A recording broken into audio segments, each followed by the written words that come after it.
कि गाँवे के लड़की से प्यार भइल, हमार सपना भइल ना पूरा।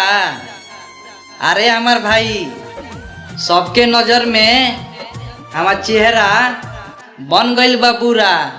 ई प्यार काल्हे परसो के काजिल न रही। कि दिन गुजरेला काम करत में, रात में थक हार के सो जानी, कौनो लड़की के प्यार में ना। अरे हमार भाई, अपना घर के जिम्मेवारी में खो जानी। बनला के 10 गो साथी बिगड़ कि प्यार मोहब्बत कैली ना, अब अपना पियवा घरे जइहन। कि प्यार मोहब्बत कैली ना, अब अपना पियवा घरे जइहन।